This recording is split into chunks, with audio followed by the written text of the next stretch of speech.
At the beginning of the story, we see a girl running barefoot through the snow at night. She's crying from the pain of the cold and frostbite, but doesn't give up and keeps running. The next morning, a hunter named Corey shoots a wolf. Corey is known for hunting wild animals in the valley to protect the local pets. He heads to his ex-wife Wilma's house to pick up his son, whom he's taking to the Indian reservation with his father-in-law. Wilma mentions she's looking for a job in another city, and there's noticeable tension between the divorced couple. Corey then takes his son to his father-in-law's house. His father-in-law warns him about a wild animal hunting in the area and asks Corey to track it down. While following the animal's tracks, Corey discovers bloodstains. He carefully continues with his gun and soon finds a dead body. The body belongs to the same girl who was running in the snow the night before. Corey immediately notifies the local police. As a snowstorm begins, Corey advises Sheriff Ben to visit the scene again to ensure no footprints or evidence get covered by the snow. However, Sheriff Ben says he doesn't have permission to approach the body until the FBI arrives. After a while, an FBI agent named Jane arrives. Jane insists on going to the crime scene, but both the sheriff and Corey warn her that she won't make it in her current clothes due to the extreme cold. Corey's in-laws give Jane their granddaughter's warm clothes and ask her to return them later. We then see a photo of Corey's daughter wearing the same outfit. When Jane steps outside, Corey freezes for a moment, seeing her in his deceased daughter's clothes.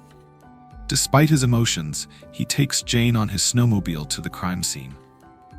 The dead body belongs to a local girl named Natalie. Jane examines the body and concludes that it's a homicide. Corey points out that Natalie's footprints suggest she was running from something, possibly an animal, and collapsed from the cold, causing blood in her lungs. Jane asks Corey to help with the investigation since he knows the area well and is an experienced tracker. That evening, Corey's son asks if Natalie was killed in the same way as his older sister, Emily. Corey confirms this, saying both died from the valley's brutal cold.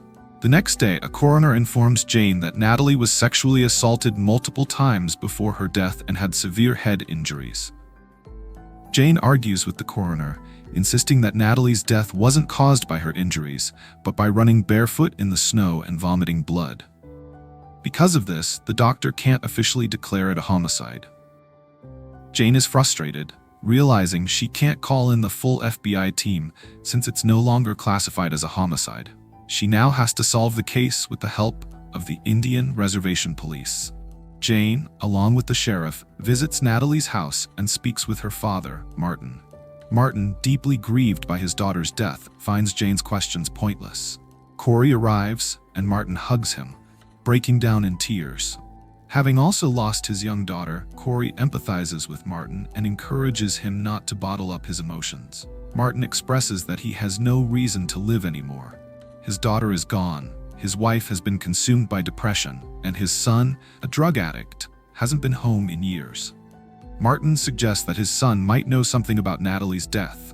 He makes Corey promise that if he finds Natalie's killer, he won't let them go. Jane, Sheriff Ben, and Corey head to an isolated house to question Natalie's brother. Jane and the sheriff knock on the front door while Corey keeps watch. A drug-addicted young man opens the door and sprays pepper spray at them. As two boys inside try to escape through the back door, Corey intercepts them, capturing both.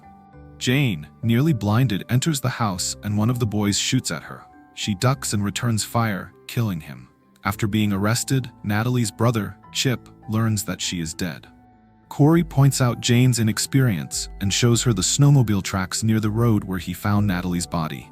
They follow the tracks and after some distance discover another body near the hills, partially eaten by animals and insects.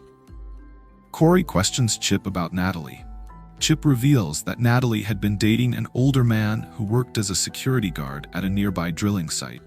Later, Corey visits his ex-wife Wilma and reassures her that Natalie's murder has no connection to their daughter Emily's death. Wilma says nothing and shuts the door. Jane informs Corey that the second body they found belongs to a man named Matt, who also worked as a security guard at the drilling site. Corey invites Jane to his house and opens up about his daughter Emily. He explains that Emily and Natalie were best friends. One night, he and Wilma left their son with Emily while they went out for dinner in the city. Emily had a party at home, and many unfamiliar people attended. The next morning, Natalie called Corey, saying Emily was missing. A few days later, a shepherd found Emily's body 30 kilometers from their house, partially eaten by animals.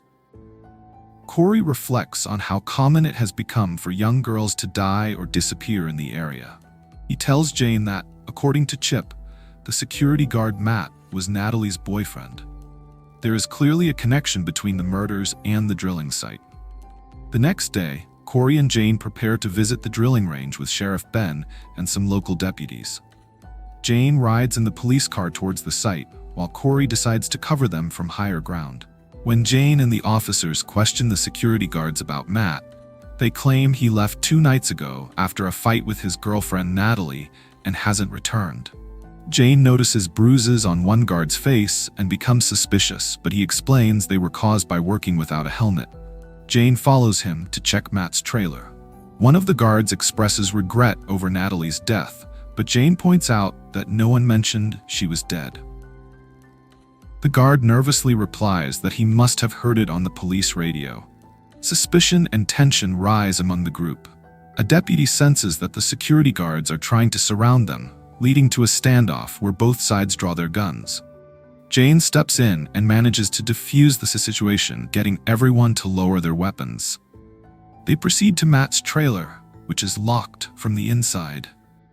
Jane knocks on the door, and the scene flashes back to 2 nights earlier. In the flashback, Natalie knocks on Matt's trailer door, and he lets her in.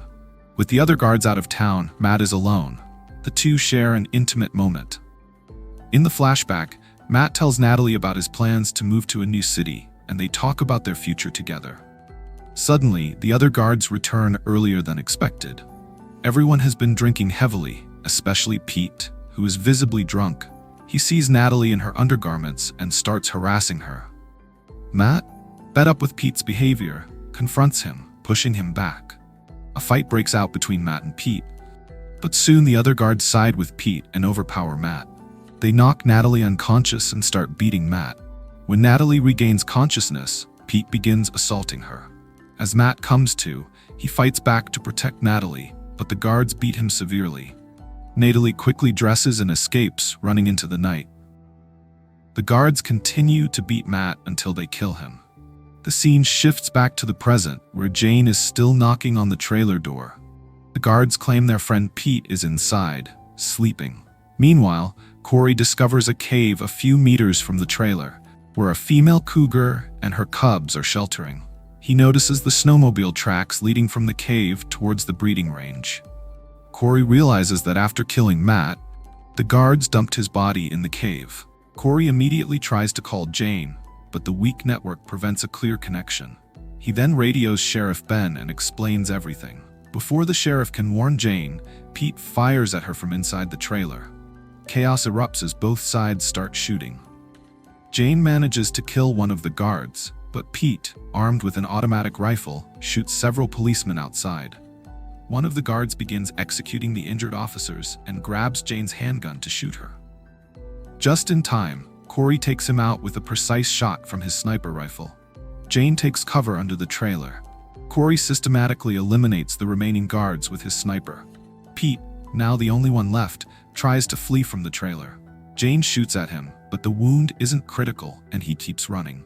Corey reaches Jane and checks her for injuries. She reveals that her bulletproof vest stopped the shot. Jane tells Corey to go after Pete, but Corey makes it clear he doesn't intend to bring Pete back alive. Jane understands and gives her silent approval. In a panic, Pete runs through the forest. Corey expertly flanks him, knocking him unconscious. Corey takes Pete with him. When Pete regains consciousness, he finds himself far from the trailer, on a snowy mountain, barefoot. Corey has also removed Pete's shoes and socks. He tells Pete that if he confesses everything about that night, he'll let him go. Pete, crying, admits to raping Natalie and murdering Matt. Keeping his word, Corey lets him go. But Pete struggles to walk even 100 meters barefoot in the snow. He starts vomiting blood, just like Natalie, and collapses, dying shortly after.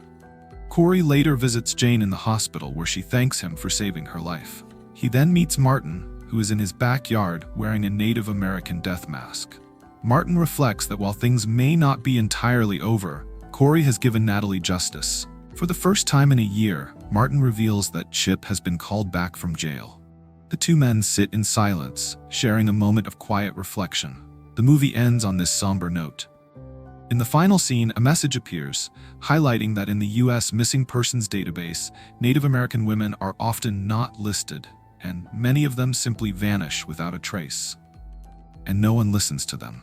If you liked this explanation, don't forget to like the video and subscribe to the channel.